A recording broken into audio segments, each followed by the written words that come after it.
السلام علیکم. دا پی ټی وی بولم پښتو خبرونه سره زه سید رفیع الله.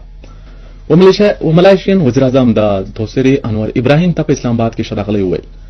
وزیر اعظم شهباز شریف پر دې مهال وویل چې وملایشین وزیر اعظم ته په شراغلی وویل د زړه خوشاله سوم د دواړو هیوادونو تر مابین په د اړیکو د پیاوړتیا لپاره په زړه پورې مذاکرات ترسره شي. د وملایشین وزیر اعظم ته دوره امن خوشحالي او سیمه او ابسیس د مختګ لپاره ګډو او د نورو څرګندونو وکړه. هغه بلنه ورکړه چې په ملتیا سره د پاک ملیشیا اړیکو د پیاوړتیا او رڼا د سباوند لپاره چارې ترسره کوو.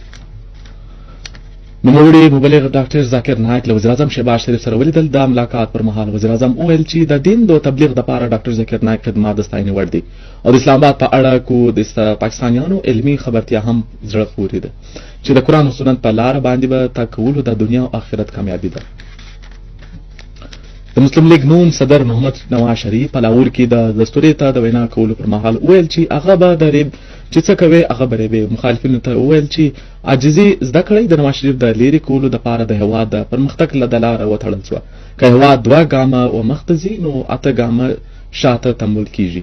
15 ججانو زموږ حکومت په دا ختم کړی چې مال زوی څه تنخواه نه واخیستې. چا و دې وجه پوښتنه ونه کړه چې ولې نه واخیسته. ثاقب نثار وویل چې نواز شریف او مریم نواز شریف په زندان ته استوي فقط په دا هېواد ته د نه پوره کېدونکو زیات ورسول شو چې دا واقع یو سړي ته ورکوي. هغه زیاته کړه چې افسوس پر دې خبره راته درېږي چې د ریاست د ستونزو ریاست سره ښه ونه کړي. په لبنان کې حزب الله د اسرائیل فوج او له زمینی حمله وشاته وتمغلو 8 صهیوني فوجیان وژل. د اسرائیل لخوا په لبنان کې په بلابلو ځایونو باندې په تازه حملو کې 10 کسان شهیدان او یو شمېر ټپیان شول. هلته بیا د تش لارو او مسلمانو فلسطینیانو وژنه روانه ده. په غزه کې د اسرائیل لخوا په حمله کې 90 فلسطینیان شهیدان شوي. یتیمخانې پناهګزینه او سکولونه هم خوندي نه دي. د سلامتي کونسل په بیړنۍ غونډه کې د منځني ختیځ پر چاپریال باندې غوره وسو. امریکای د خارجي چارو د محکمې ویاند وویل چې په منځني ختیځ کې بل سوي اور په چټکۍ سره خوريږي. له جنگ څخه د ژغورنې هڅې په کار دی چې د لبنان د خپلواکي او سلامتیا خلاف ورزي وسوه. د اقوام متحده مشر ناخوښه وګڼله سوه اسرائیل او 8 ګوتریز د هېواد د پرمختګ بندیز ولګوي. امریکای په دغه چارو تنقید کړی دی. اسرائیل دی په لبنان پر عامو خلکو حمله ودروي.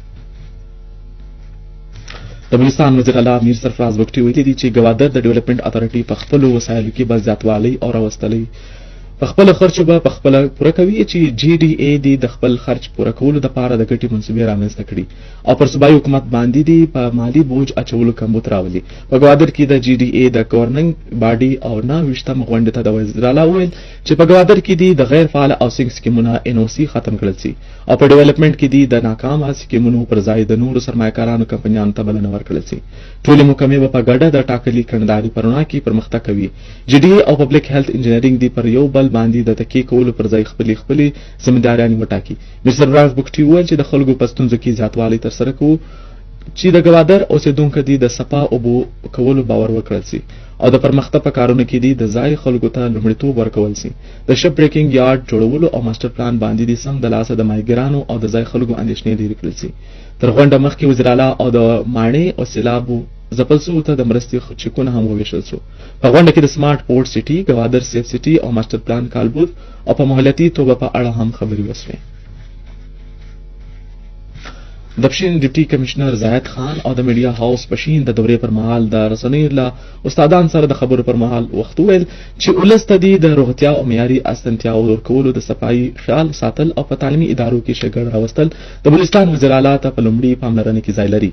هغه زیاته کړه چې د پولیو په ختمولو کې د پولیو د مخنیوي لپاره کارکونکو ډلو ډېر زورور کردار وایي.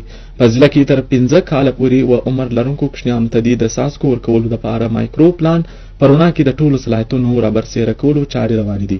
په ضلع کې د امان د ساتلو لپاره د ننه او د باندې د لارو باندې د لیویس فورس څارنه زیاته شوې ده. د پټرول او ډیزلو د ګریزي په هیڅ ډول ونه زغمل شي. هغه زیاته کړه چې په ضلع کې د تعلیمي نظام د شګړې لپاره د چارې ترسره کیږي. بند سکولونه به پرانستل شي او غیر حاضر استادان د هیڅ ډول رعایت حق نه لري او یو اتیا استادانو ته شوکاز نوټیسز جاری کړل شوي دي. هغه ویل چې د صافیانو د ټولو جایز غوښتنې په ومنل شي او په ضلع کې د خوراک او څښاک د شیانو په ټاکلي بیه د ورکولو دپاره د پرایس کنټرول کمیټې فعاله کړل شوې ده. د ایران په شهر زیدان کې د درې هیوادونو په انټرنیشنل تکتو کوانډو چمپینشپ کې د پاکستان څخه ورغلي لوبډلې 11 مډالانو په ګټلو سره په ایران کې د پاکستان نوم روښانه کړی دی. د تفتان په رایداري دروازه باندې د پاکستان لوبډلې ته په زړه پورې شرغلی ویل سو. د قبایلی مخورو میر عجب ګل محمد اسنی، میر محمد افضل محمد اسنی او د سردار عبدالواحد سنجرانی په مشرۍ کې پر رایداري دروازه باندې په ایران کې د پاکستان نوم روښانه کوونکو ته لوبغاړو ته ارونه ورپغاړه سو. د بلوچي اتڼ سره کړل سو. د تکوانډو لوبډلې منیجر علي احمد ریکی، ګولډ میډالست قدیم خان اچګزي، کوچ فیروز شاه نوتیزي لرسنیو سره په خبرو کې ویل چې زموږ له لوبغاړو په شکارګردګۍ سره په ایران کې د خپل هیواد د پاکستان نوم روښانه کړی. د قبایلی مخورو عجب خان محمد اسنی لخوا د هیواد د لوبډلې اسسټنټ کمشنر تفتان ډاکټر عبدالسلام او نور مخورو د پاره چای پارټي ورکول شو. دا د خبرونو پای مشترک اجازه الله